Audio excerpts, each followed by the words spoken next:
Gentlemen, welcome back to The Fringe. If you joined me on live stream just recently, Justin Trudeau technically resigning as Prime Minister, proroguing Parliament until March, so that the Liberals can essentially fumble around and cut each other's heads off like chickens, to find who's going to be next to lead this clown show of a party into the next Canadian election.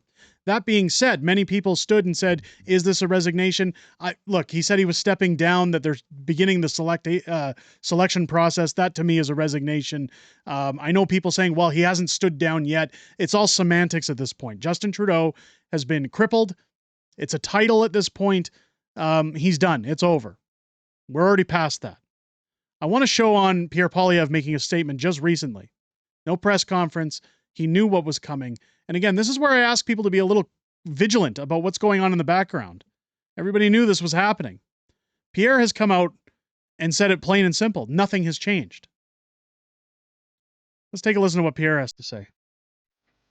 Canadians desperate to turn the page on this dark chapter in our history might be relieved today that Justin Trudeau is finally leaving. But what has really changed? Every Liberal MP in power today and every potential Liberal leadership contender fighting for the top job helped Justin Trudeau break the country over the last 9 years. All Liberal politicians actively worked to pass into law the job-killing inflationary carbon tax, a tax that Carbon Tax Carney endorsed in his book. All supported a law quadrupling the tax over the next 5 years. All voted for or actively supported Trudeau's out-of-control spending, debt, and immigration. All passed Trudeau's housing policies that doubled the cost of homes. All Liberal politicians helped pass catch-and-release bail and house arrest for the most rampant reoffenders, policies that increased violent crime 50%, gun crime 116%, and hate crime by 250%. So given that Liberal MPs and leadership contenders unanimously supported everything Trudeau has done, why dump him now, right before an election? Have they had a change of heart? Is it because they feel guilty that they doubled housing costs, hiked taxes, unleashed crime, broke immigration, forced a quarter of the population into poverty? No. They continued supporting Trudeau when he did all of those things. No, their only objection is that he is no longer popular enough to win an election and keep them in power. They want to protect their pensions and paycheck by sweeping their hated leader under the rug months before an election to trick you and then do it all over again. It's funny that Pierre brings this up, and that's part of it. I want to interject here for a second. This is a ploy.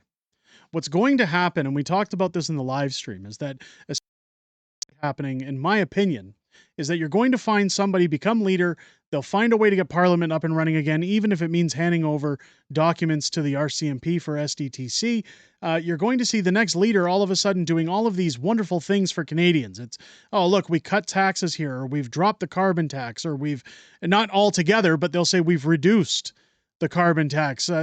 Keep in mind, anytime we see an election, whether it's municipal, federal, provincial, this always happens with whatever candidates are running. They promise you the world. Oh, we've changed. We side with you now. We want to do what's best for Canadians. Here's the problem. And Donald Trump said it to Kamala Harris during the last presidential election. You had 4 years to do that. If you were so set on doing it, why didn't you do it before? It's the same thing here. The Liberals only have to gain ground in southwest or southeastern Ontario, in that little pocket of demographic that ultimately decides who's going to be in power in the next election. Cities like Toronto, Hamilton, Scarborough. You go into Quebec and you get into Montreal. Any of those areas, high density population areas that determine the outcomes of our elections.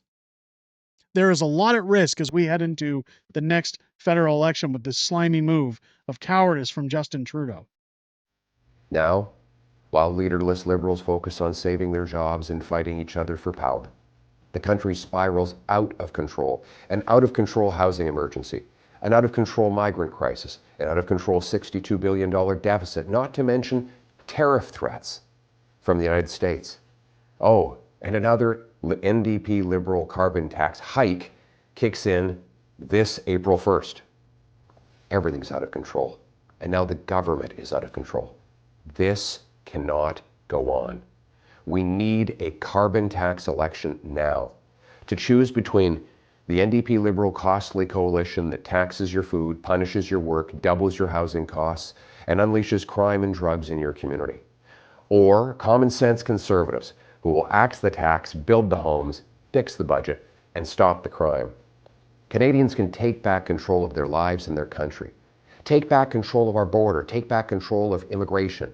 Take back control of spending, deficits, and inflation. Take back control of our streets by locking up criminals, banning drugs, treating addiction, and stopping gun smugglers. We'll cap spending, axe taxes, reward work, build homes, uphold family, stop crime, secure borders, rearm our forces, restore our freedom, and put Canada first. All with one mission: to bring home Canada's promise that every hardworking Canadian gets a powerful paycheck and pension that buys affordable food and homes on safe streets, where all are united for the country we know and love. Canada first, Canada last, Canada always. Let's bring it home. I mean, that's all wonderful words and slogans we've heard before. And again, I am excited for what a Poilievre government means for Canada. However, the one thing I addressed in this recent live stream is the same question I ask you, the viewers. Are we not at a precipice where we demand more from our Conservative Party? As nice as it is to axe taxes and cut crime and build homes and bring home more powerful paychecks, where is the determination for accountability? Michael Barrett recently discussed a new bill that is going to hold those who ghost Parliament, who do not provide documents, who essentially are corrupt contract holders within the government to face up to $50,000 fines or jail time. Why are we not getting rid of parliamentary privilege? Why are Conservatives not talking about new bills that are going to protect Canadians from this kind of outrage ever happening again from a future government? We need to make sure that coalitions are not possible. We need to make sure that elections can't just randomly be called, that these loopholes that exist for political leaders to essentially drag out and hold countries hostage are not possible in the future. We have to protect the money that Canadians give as taxpayers to ensure that it is spent within the best interest of Canadians.